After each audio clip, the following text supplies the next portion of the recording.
Hello friends, మనం వాడుతున్న Mahindra trio ఏదైతే ఉందో ఇది రీసెంట్గా 80,000 కిలోమీటర్లు అయితే కంప్లీట్ అయిందనమాట. అయితే నేను 80,000 కిలోమీటర్ల సర్వీస్కి అయితే వెళ్ళొచ్చాను ఇంతకు ముందు ఒక 1 వీక్ బ్యాక్. అయితే ఈ వెహికల్లో సర్వీస్కి వెళ్ళినప్పుడు వాళ్ళు ఏమేమి చేంజ్ చేశారనే దాని గురించి అయితే నేను ఈ వీడియోలో పంచుకుంటాను. అంతేకాకుండా ఇప్పటి వరకు మనకి 80,000 కిలోమీటర్లు తిరిగిన తర్వాత వెహికల్ ఎలాగుంది, ఇప్పటివరకు ఎన్ని కంప్లైంట్స్ వచ్చినాయి, వాటిని ఏ విధంగా నేనే ఇంటి దగ్గర బాగు చేసుకున్నాను అనే దాని గురించి కూడా వీడియోలో చెప్తాను. నేను వీడియోని అయితే పూర్తిగా లాస్ట్ వరకు అయితే చూడండి, అప్పుడే నేను చెప్పే ఇన్ఫర్మేషన్ అనేది మీకు అయితే అర్థమవుతుంది.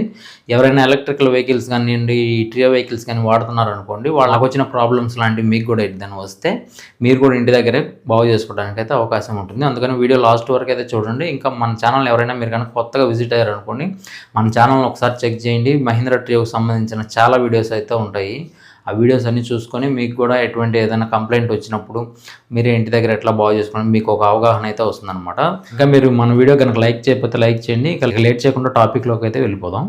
అయితే ఇప్పుడు రీసెంట్గా వెళ్ళిన సర్వీస్లో వచ్చేసరికి డిఫరెన్షియల్ ఆయిల్ అయితే చేంజ్ చేశారు. ఇప్పుడు ఎవ్రీ సర్వీస్లో వచ్చేసరికి ప్రతి సర్వీస్కి వెళ్ళినప్పుడు కూడా ఈ డిఫరెన్షియల్ ఆయిల్ అయితే చేంజ్ చేస్తుంటారు అనమాట. అంటే డిఫరెన్షియల్ అంటే వెహికల్కి వచ్చేసరికి మనకి బండి వెనక్కి హౌసింగ్ వచ్చింది, హౌసింగ్ అంటారు. ఇక్కడైతే మోటార్ ఉంటుంది అనమాట. ఈ మోటార్కి హౌసింగ్కి అటాచ్ అయితే ఉంటుంది. దీంట్లో అయితే ఈ సిఆయిల్ అనేది గేర్ బాక్స్ ఆయిల్ అయితే పోస్తూ ఉంటారు. ఒకసారి ప్రతి సర్వీస్కి ఒక లీటర్ అయితే ఆయిల్ పడుతుంది. ఈ ఆయిల్ని అయితే చేంజ్ చేస్తూ ఉంటారు అనమాట. మనం అయితే 10,000 కిలోమీటర్లకు ఒకసారి ఆయిల్ చేంజ్ చేసుకుంటూ ఉంటాము. అప్పుడే వెహికల్ అనేది చాలా స్మూత్గా అయితే రన్ అవ్వడానికి అవకాశం ఉంటుంది.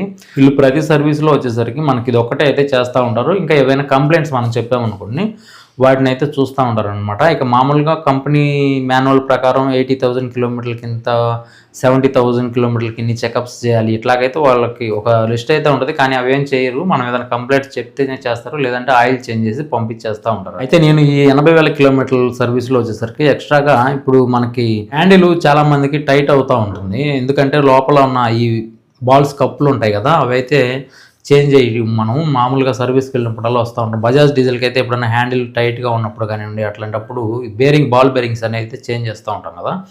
అయితే దీన్ని నిన్న సర్వీస్కి వెళ్ళినప్పుడు నేనైతే చేంజ్ చేసేసాను. మామూలుగా ఎక్కువగా వచ్చే ప్రాబ్లం ఏంటంటే హ్యాండిల్ షేక్ అవుతూ ఉంటుంది. సింగిల్ హ్యాండ్తో పట్టుకొని డ్రైవ్ చేస్తున్నప్పుడు హ్యాండిల్ అనేది షేక్ అవుతూ ఉంటుంది అనమాట. మహీంద్రా ట్రియోలో ఉన్న రెగ్యులర్ కంప్లైంట్ అనమాట ఇది. ఈ కంప్లైంట్ని మామూలుగా చెక్ నట్ అనేది ఓవర్గా లూజ్ అవుతూ ఉంటుంది. మనం ఏదైనా షోరూమ్కి వెళ్ళినప్పుడు చేయించుకోవచ్చు, లేదంటే బజాజ్ డీజిల్ ఈ మెకానిక్లు ఎవరైతే ఉంటారో వాళ్ళ దగ్గరికి పోయినా చెక్ నట్ కూడా చేస్తారు. నేను దీని గురించి ఒక వీడియో అయితే చేశాను ఆల్రెడీ, మన ఛానల్లో ఉంది. మీరు కనుక చూడకపోతే మన ఛానల్లోకి వెళ్ళి చూడండి, లేదంటే దాని థంబ్నెయిల్ వచ్చేసరికి ఈ విధంగా ఉంటుందన్నమాట. మీరు మన ఛానల్లోకి వెళ్ళి వీడియో చెక్ చేసేటప్పుడు గుర్తుపట్టడానికి థంబ్నెయిల్ అయితే ఈ విధంగా ఉంటుంది. ఇక నేను దాన్ని కంప్లీట్గా కింద పక్కన వచ్చాయి ఫోర్క్ బాల్స్, పైన పక్కన వచ్చే 2 అయితే మార్చడం జరిగింది. ఇవి ఏంటంటే మామూలుగా మనకు అప్పి ఆటో ఏదైతే ఉందో ఈ అప్పి ఆటోకి సంబంధించిన సేమ్ బాల్ బేరింగ్స్ అండ్ ఇంకా కప్స్ అయితే సరిపోతాయి దీనికి. వాస్తవానికి ఆ రోజు షోరూంలో కూడా ఇవి పార్ట్స్ లేకపోతే నేను బయటికి వెళ్ళి అయితే తీసుకురావడం జరిగింది ఒక మెకానిక్ దగ్గర. వీటిని బయట కనుక మనం పర్చేజ్ చేస్తే మినిమం 500-600లోనే అయిపోతుంది. అదే షోరూంలో వేయించుకున్నాం అనుకోండి, ఒకవేళ వాళ్ళ దగ్గర పార్ట్లు అట్లాగా ఉండి ఒక 1800-1800 దాకా అయితే అవుతుందన్నమాట. వాళ్ళు మినిమం ఒక 1200-1300 మళ్ళీ దానికి జిఎస్టీ ఇట్లాంటివన్నీ వేస్తూ ఉంటారు. ఇవి మామూలుగా మీకు ఎప్పుడైనా బాల్స్ బేరింగ్స్ కానీ కప్స్ కానీ పోయినాయి అనుకోండి, బయట చేయించుకుంటే సరిపోతుంది. మెకానిక్ ఒక 200 తీసుకున్నప్పటికీ కూడా 700-800లో అయితే మొత్తం వర్క్ అయితే కంప్లీట్ అయిపోతుంది. నేను నిన్న సర్వీస్లో ఇది ఒకటి చేయించాను. మామూలుగా ఆయిల్ అయితే చేంజ్ చేసుకుని రావడం అయితే జరిగింది. నిన్న సర్వీస్ గురించి అయితే ఇది ఇన్ఫర్మేషను. ఇక ఈ 80,000 కిలోమీటర్లు తిరిగిన దాంట్లో నాకు కలిగిన అనుభవాలు ఏంటి, ఇప్పటి వరకు ఎన్ని కంప్లైంట్స్ వచ్చినాయి, వాటిని ఎట్లా రెక్టిఫై చేశానంటే దాని గురించి ఒక్కొక్కటిగా చెప్తాను. మీరు వీడియో స్కిప్ చేయకుండా లాస్ట్ వరకు అయితే చూడండి.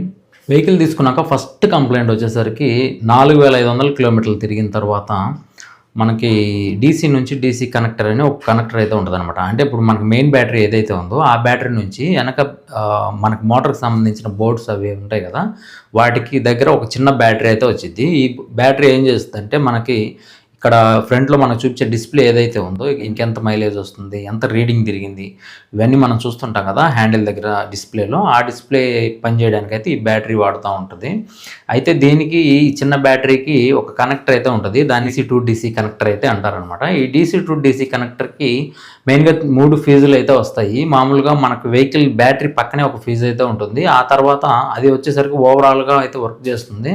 బ్యాటరీ మేనేజింగ్ సిస్టమ్ అనే ఒక బోర్డు అయితే ఉంటుంది అనమాట. ఆ బోర్డు దగ్గరలో ఒక ఫీజు అయితే వచ్చింది. ఆ ఫీజు అనేది ఫెయిల్డ్ అయ్యి మెయిన్ బ్యాటరీ నుంచి దీనికైతే ఛార్జింగ్ అవ్వట్లేదు అనమాట. ఇప్పుడు మామూలుగా మనం నైట్ ఛార్జింగ్ పెట్టి వదిలేస్తాం కదా, వదిలేసినప్పుడు ఇది వచ్చేసరికి మెయిన్ బ్యాటరీలో ఛార్జింగ్ని దీనికి కూడా అయితే సప్లై చేస్తూ ఉంటుంది ఈ కనెక్టరు.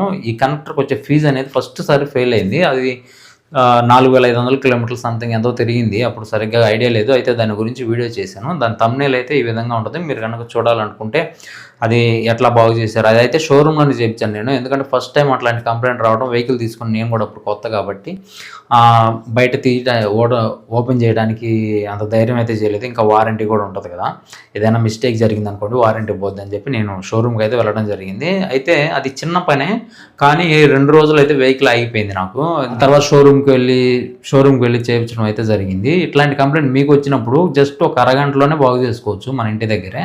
నాలాగా మీరు కూడా షోరూమ్కి వెళ్ళి 2 రోజులు 3 రోజులు టైం వేస్ట్ చేసుకోకూడదని చెప్పేసి నేను ఆ వీడియో అయితే చేయడం జరిగింది. మీరు ఆ వీడియో చూడాలనుకుంటే మన ఛానల్లోకి వెళ్ళి అయితే చూడండి. థంబ్నెయిల్ అయితే ఈ విధంగానే ఉంటుంది. అప్పుడు నాకు ఛార్జెస్ కూడా వచ్చేసరికి 1200 రూపాయలు ఏమో తీసుకున్నారు. జస్ట్ అది 5 రూపాయల చిన్న ఫీజు అనమాట. కానీ అది షోరూమ్ వాళ్ళకు ఉంటాయి కదా, వాళ్ళ లేబర్ ఛార్జెస్ అని 1200 వరకు అయితే ఛార్జ్ చేశారు నాకు అప్పుడు దగ్గరగా.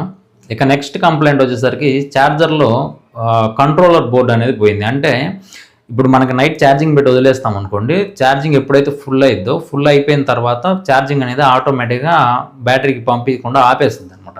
దానికోసం ఒక టైమింగ్ కంట్రోలర్ బోర్డు అనేది ఈ అమర్రాజా ఛార్జర్ ఏదైతే ఇచ్చారో మనకి దాంట్లో ఉంటుంది. ఇంకా ఇప్పుడు వస్తున్న మిండా ఛార్జర్ కానివ్వండి, అంతకుముందు ఇచ్చిన చైనా ఛార్జర్లో కానివ్వండి, ప్రతి దాంట్లో కూడా ఈ టైమింగ్ కంట్రోలర్ బోర్డు అనేది ఖచ్చితంగా ఉంటుంది అనమాట. ఈ బోర్డు అనేది నాకు ఫెయిల్ అవడం వల్ల మనకి ఛార్జింగ్ పెట్టినప్పుడు చిన్న ఫ్యాన్ ఏదైతే తిరుగుతుందో ఈ ఫ్యాన్ అనేది బాగా ఇంకా రన్నింగ్ అవుతానే ఉంది. ఛార్జింగ్ ఫుల్ అయినప్పటికీ ఛార్జర్ అయితే ఆగిపోతుంది. అంటే లో ఉన్న బిఎంఎస్ బోర్డు ఏదైతే ఛార్జింగ్ తీసుకోదు కదా ఫుల్ అయిన తర్వాత, అప్పటికి ఫ్యాన్ అయితే మాత్రం రన్నింగ్ అవుతానే ఉంది. అట్లా అయ్యి ఒక 2-3 డేస్ అట్లాగే నేను నైట్ ఇప్పుడు ఛార్జింగ్ పెట్టిపోవడం, అది ఫుల్ అయిపోయిన తర్వాత అలాగే రన్ అయ్యి ఆ ఫ్యాన్ అనేది పాడైపోయి మొత్తం అయితే ఇదైపోయింది. తర్వాత మనకి ఇక్కడ ఎవరు కంప్లైంట్స్ చేసేవాళ్ళు లేరు. ఇంకా అది హైదరాబాద్ పంపించాలి, ఒక 1 వీక్ అట్లా పట్టుద్ది. అప్పటిదాకా వెహికల్ అయితే ఆపుకోలేము కదా. అందుకోసం నేను ఏం చేశానంటే వెంటనే ఛార్జర్ అయితే కొనాలని షోరూమ్కి అయితే వెళ్ళాను. అప్పుడే కొత్తగా అయితే మిండా ఛార్జర్స్ వస్తున్నాయి. ఆ మిండా ఛార్జర్ వచ్చినప్పుడు కూడా నేను ఒక వీడియో చేశాను. దాని థంబ్నెయిల్ ఈ విధంగా ఉంటుంది. మీరు అక్కడికి వెళ్ళి చూడండి మన ఛానల్లో. మనం వాడుతుంది ఏంటంటే ట్రియో ప్లస్ కాదు, ట్రియో అనమాట. 130 కిలోమీటర్స్ అయితే వస్తుంది అని చెప్తారు. అది 100 కిలోమీటర్ల నుంచి 110 కిలోమీటర్ల వరకు అయితే వస్తుంది. మైలేజ్ గురించి అయితే తర్వాత మాట్లాడుకుందాము. వాళ్ళు 3 కిలోవాట్ ఛార్జర్ అనేది ఈ ట్రియో వెహికల్స్కి అమ్మొద్దని చెప్పారని అయితే చెప్పారనమాట. అప్పుడు అంతకుముందు ఒక వెహికల్కి అయితే ఇచ్చారు. కానీ అది ఏం చేస్తుందంటే ఇప్పుడు ఇది గంటకి 30 పాయింట్లు ఎక్కితే అది 40 పాయింట్లు అయితే ఎక్కుతుంది అనమాట. అంతే ఈ 3 కిలోవాట్ పవర్ పెరగడం వల్ల ఫాస్ట్గా అయితే అందిస్తుంది. దానివల్ల సెల్ఫ్స్ వీక్ అవుతాయి. ట్రియో వెహికల్స్కి మిండా ఛార్జర్ అనేది అమ్మొద్దని అయితే చెప్పారట. అప్పుడు నేను మామూలుగా మళ్ళీ అమర్రాజా ఛార్జర్ ఏదైతే ఉందో అదే తీసుకున్నాను. కాకపోతే మళ్ళీ ఒక 1 ఇయర్ వారంటీ అయితే ఇచ్చారు ఆ కొత్త ఛార్జర్ కాబట్టి. 23,500 రూపాయలు అయితే ఛార్జ్ చేశారు కొత్త ఛార్జర్కి. ఇంకా నా దగ్గర పాత ఛార్జర్ కూడా ఉంది. దానికి సంబంధించిన ఈ కంట్రోలర్ బోర్డు ఇంకా ఫ్యాన్ ఇట్లాంటివి అయితే తెప్పించాను నేను ఆన్లైన్లో. వాటిని అయితే వేసి చూస్తాను. వేసిన తర్వాత మీకు ఆ ఛార్జర్ బాగా అయిందా, ఒకవేళ బాగా కాలేదా, బాగా అయితే మీరు కూడా ఏదైనా కంప్లైంట్ వచ్చినప్పుడు ఎట్లా చేసుకోవాలి అనే దాని గురించి కూడా ఒక వీడియో అయితే చేసిస్తాను. అయితే ఇంతటితో ప్రాబ్లమ్స్ అయితే కంప్లీట్స్ అయినాయి అనుకున్నాను. ఆ తర్వాత నేను ఏం చేస్తున్నానంటే నార్మల్గా అంతకుముందు వెహికల్ తీసుకున్నప్పుడు రెగ్యులర్గా ఎన్ని కిలోమీటర్లు తిరుగుతున్నాను, ఎంత మైలేజ్ వస్తుంది, ఇవన్నీ చెక్ చేసుకునేవాడిని. తర్వాత ఏంటంటే ఇప్పుడు రోజు చెక్ చేస్తూనే ఉన్నాం కదా. నార్మల్గా మైలేజ్ 100 కిలోమీటర్లు, 105 కిలోమీటర్లు, లేదంటే 110 కిలోమీటర్లు, అంటే నేను వేసే ట్రిప్ని బట్టి, నేను చేసే జర్నీ చేసే రోడ్డుని బట్టి అయితే మైలేజ్ వస్తూ ఉంది. ఓకే, అంతా వెహికల్ బాగానే ఉంది కదా, మామూలుగా రన్ అవుతుంది. ఇంకొకటి ఏంటంటే నాకు బాగా ఖాతాలు అయితే ఎక్కువగా ఏర్పడడం వల్ల బాగా బిజీ అయిపోయాను. ఇంకా నేను సెకండ్ వెహికల్ కూడా తీసుకున్నాను. ఇది 100 కిలోమీటర్ల మైలేజ్ సరిపోక ఒక డీజిల్ వెహికల్ని అయితే తీసుకున్నాను అనమాట. ఎప్పుడైనా ఛార్జింగ్ అయిపోయింది, మనకి ఇంకా ఎక్స్ట్రా ట్రిప్ ఉందన్నప్పుడు ఈ వెహికల్ ఛార్జింగ్ పెట్టేసి డీజిల్ వెహికల్ అయితే రన్ చేయొచ్చు అని తక్కువలో ఒక లో మోడల్ వెహికల్ అయితే తీసుకోవడం జరిగింది. అయితే ఇక ఈ వెహికల్ 100 కిలోమీటర్ల మైలేజ్ వస్తుంది కదా అని దీన్ని అట్లాగే వదిలేసాను. మొన్న రీసెంట్గా ఒక 70,000 కిలోమీటర్లు అప్పుడైతే నేను చెక్ చేశాను ఎంత మైలేజ్ వస్తుంది అని. జస్ట్ 85 కిలోమీటర్లు మాత్రమే మైలేజ్ వస్తుంది.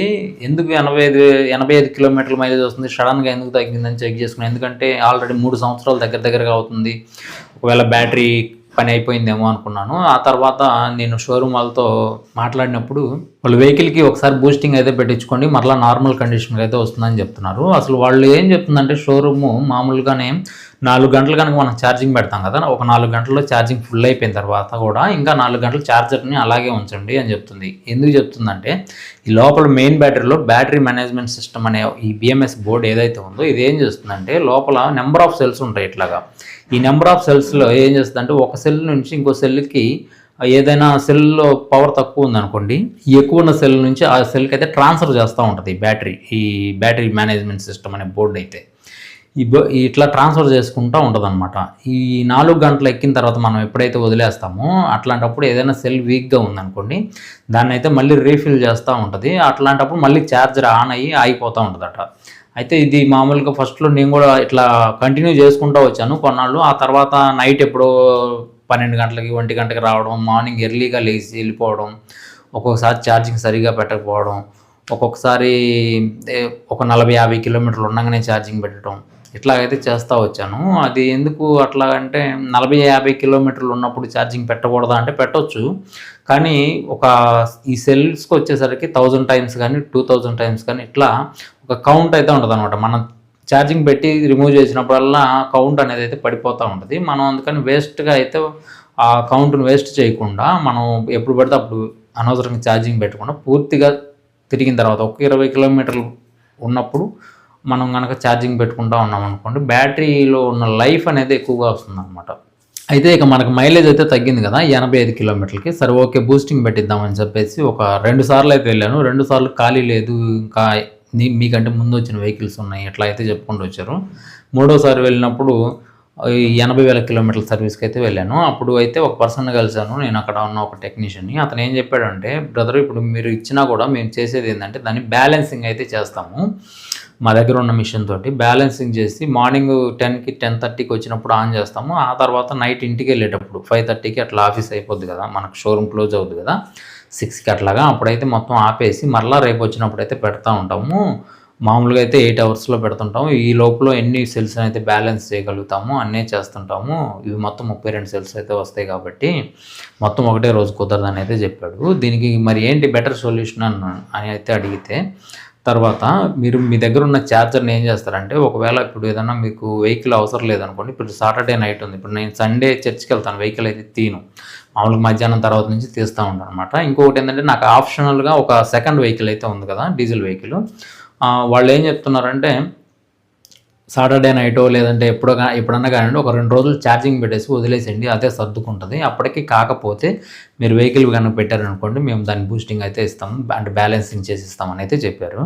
నేను ఆ తర్వాత వెహికల్ తీసుకొని వచ్చిన తర్వాత సాటర్డే నైట్ మన వెహికల్ ఆపేస్తాం కదా, అప్పుడైతే ఛార్జింగ్ పెట్టేసి ఆ తర్వాత సాటర్డే నైటు ఇంకా సండే పగలు అండ్ నైటు అట్లా కంప్లీట్గా అయితే వదిలేసాను. వదిలేసిన తర్వాత మండే మార్నింగ్ తీస్తాం కదా వెహికల్, ఇట్లా తీసుకుంటా ఒక 2 సార్లు అయితే అట్లా చేశాను, ఒక 2 వారాలు. ఆ తర్వాత బ్యాటరీ అనేది అయితే సెట్ అయిపోయింది, మొత్తం లోపల బ్యాలెన్సింగ్ అంతా. ఇప్పుడు 100 కిలోమీటర్ల మైలేజ్ ఇంతకుముందు పాత బండిలో ఉన్నప్పుడు ఎట్లాగ వస్తుందో అట్లాగే మైలేజ్ కూడా అయితే వస్తుంది. ఇట్లాగా మీకు ఎవరికైనా మైలేజ్ తగ్గుతుంది అనుకోండి, ఒకవేళ అంతగా మైలేజ్ రావట్లేదు అనుకోండి, మీరు చెక్ చేసుకొని నైట్ ఛార్జింగ్ పెట్టేసి వదిలేసేయండి. ఒక 2 రోజులు వదిలేసేయండి వెహికల్. అందువల్ల ఛార్జర్ పాడైపోయిద్దామో అని ఏం భయపడాల్సిన అవసరం లేదు. ఎందుకంటే ఈ ఛార్జర్లో టైమింగ్ కంట్రోల్ బోర్డు ఏదైతే ఉందో ఈ బోర్డు ఏం చేస్తుందంటే మేనేజ్ చేస్తూ ఉంటుంది.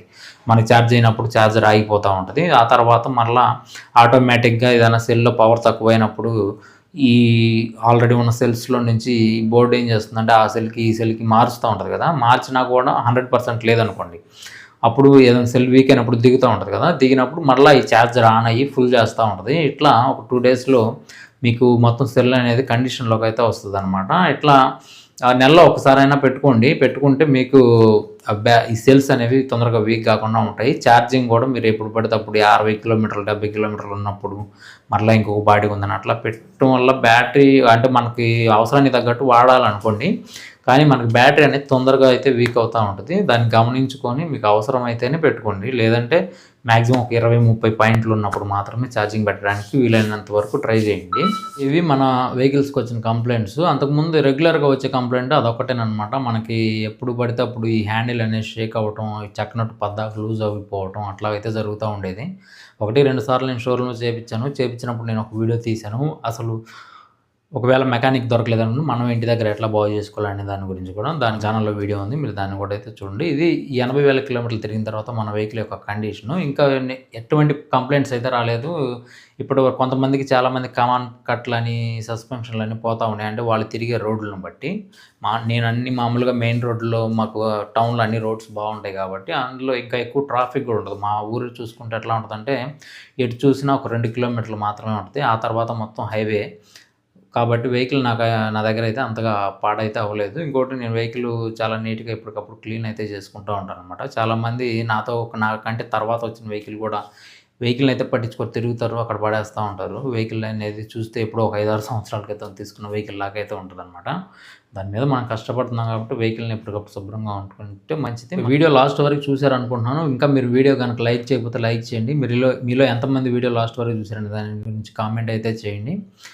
ఈ 80,000 కిలోమీటర్లు తిరిగిన తర్వాత ఇప్పుడు వరకు నాకొచ్చిన కంప్లెయింట్స్ చెప్పాను గదా! ఇట్లాగా మీకేవైనా కంప్లెయింట్స్ వస్తే మీరు ఎన్ని సార్లు షోరూమ్‌కి వెళ్లారు? లేదంటే మీరు ఎట్లాంటి కంప్లెయింట్స్ ఏమన్నా చేసుకుంటున్నారా? దాని గురించి ఒక కామెంట్ అయితే చేయండి. Thank you all.